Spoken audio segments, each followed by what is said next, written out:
पुण्याहून जोडले गेलेले आहेत निलेश खरमरे आणि त्याचबरोबर नाशिकहून जोडले गेलेले आहेत सागर गायकवाड। या संदर्भातली अधिक माहिती आहे ते आपल्यापर्यंत पोहोचवणार आहेत। सुरुवातीला आपण जाणार आहोत बातम्यांकडे। नवी दिल्ली रेल्वे स्टेशनवर चेंगराचेंगरी झालेली आहे आणि या दुर्घटनेमध्ये 18 जणांचा मृत्यू झालेला आहे। यामध्ये अनेक जण जखमी असल्याची सुद्धा माहिती मिळते। आताची महत्त्वाची बातमी आपण पाहतोय। नवी दिल्ली रेल्वे स्टेशनवर चेंगराचेंगरी झालेली आहे। यामध्ये 18 जणांचा मृत्यू झालेला आहे। अनेक जण जखमी असल्याची सुद्धा माहिती मिळते। मृतांमध्ये 3 लहान मुलांचा सुद्धा समावेश आहे। कुंभमेळ्याला जाण्यासाठी ही गर्दी झाली आणि त्याच वेळेला ही मोठी दुर्घटना घडलेली आहे। महाकुंभमेळ्याला जाण्यासाठी लोकांची गर्दी झाली आणि त्यावेळी ही दुर्घटना घडली। रात्री 10 ते 11च्या दरम्यान ही दुर्घटना घडल्याची माहिती मिळते। उत्तर प्रदेशातील प्रयागराजमध्ये कुंभमेळ्याला जाण्यासाठी एकाच वेळेला या रेल्वे स्टेशनवर गर्दी उसळली आणि त्यावेळी ही दुर्घटना होऊन 18 जणांचा मृत्यू झालेला आहे। यामध्ये 3 लहान मुलांचा समावेश आहे। शिवाय 10 जण गंभीर जखमी असल्याचं सुद्धा कळतंय। रात्री 8 वाजता प्रयागराजला जाण्यासाठी भाविक मोठ्या प्रमाणावर नवी दिल्ली रेल्वे स्थानकामध्ये आले आणि त्यामुळे हा गोंधळ उडाला। फलाट क्रमांक 14 आणि 16 वर ही घटना घडल्याचं कळतंय। उनके परिवारों को सूचना भी पहुंचा दी गई है। तकरीबन उतने ही इंजर्ड लोग यहाँ पे मौजूद हैं।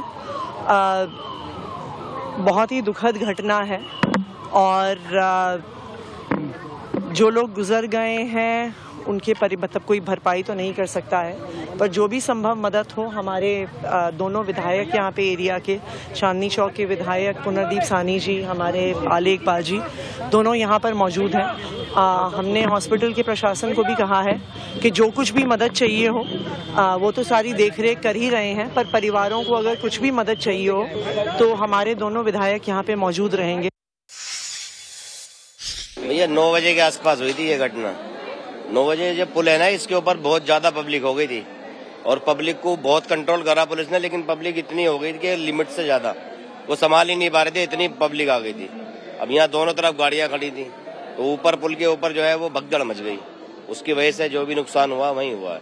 प्लेटफार्म तो खाली था, प्लेटफार्म पे भीड़ नहीं थी। प्लेटफार्म में तो सवारियां गाड़ियों में बैठी हुई थी। जितनी भी भीड़ थी सब पुल के ऊपर थी। नीचे से उतर रहे थे तो पीछे से भीड़ आई। तो भीड़ में जो आगे कुछ गिरे होंगे लोग, उसमें दब गए वो। जब हम लोग जा रहे थे प्रयागराज के लिए तो हम लोग प्लेटफॉर्म पे उतरे नहीं थे। हम लोग सीढ़ी से नीचे उतर रहे थे तो धक्का धुक्की में हम लोग नीचे आ गए। उसके बाद जितने भी सारे पीछे वाले थे सब हमारे नीचे ऊपर आ गए सारे। हम लोग दबे हुए थे। कोई नहीं, कोई प्रशासन नहीं, कोई सुविधा नहीं, कोई सेफ्टी नहीं सर। नवी दिल्ली रेल्वे स्टेशनमध्ये चेंगराचेंगरी झाली आणि त्यामध्ये 18 जणांचा मृत्यू झालेला आहे। या मृतांच्या वारसांना 10 लाखांची मदत जाहीर करण्यात आली आहे। गंभीर जखमींना 2.5 लाखांची मदत जाहीर करण्यात आली आहे, तर किरकोळ जखमींना 1 लाखाची मदत जाहीर करण्यात आली आहे। चेंगराचेंगरीमध्ये 18 जणांचा मृत्यू झालेला आहे आणि आता मृतांच्या वारसांना 10 लाखांची मदत जाहीर करण्यात आली आहे। तर या संदर्भात लोकसभेचे विरोधी पक्षनेते राहुल गांधी यांनी ट्विट केलेलं आहे। त्यांनी काय म्हटलंय पाहूयात।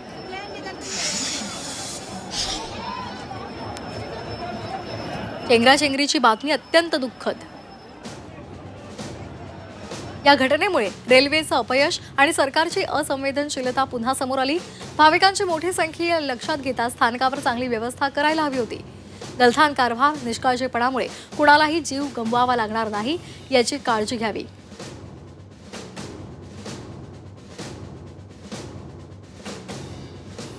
दरम्यान काँग्रेसचे अध्यक्ष मल्लिकार्जुन खरगे यांनी सुद्धा ट्विट केलेलं आहे आणि त्यांनी दुःख व्यक्त केले।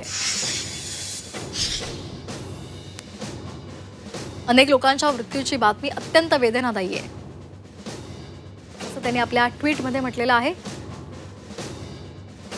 राहुल गांधी आणि त्यासोबतच मल्लिकार्जुन खरगे यांनी ट्विट करत या चेंगराचेंगरीच्या घटनेवर प्रतिक्रिया दिलेली आहे। मल्लिकार्जुन खरगे यांनी ही घटना वेदनादायी असल्याचं म्हटलेलं आहे। राहुल गांधी यांनी सरकारवर सुद्धा टीका केलेली आहे। ही दृश्य आपण पाहतोय। नवी दिल्ली रेल्वे स्थानकावर काल मोठी गर्दी उसळली। प्रयागराजला जाण्यासाठी भाविकांची ही मोठी गर्दी झालेली होती आणि त्यामुळे इथे दुर्घटना घडलेली आहे। चेंगराचेंगरी झालेली आहे। या चेंगराचेंगरीमध्ये 18 जणांचा मृत्यू झालेला आहे।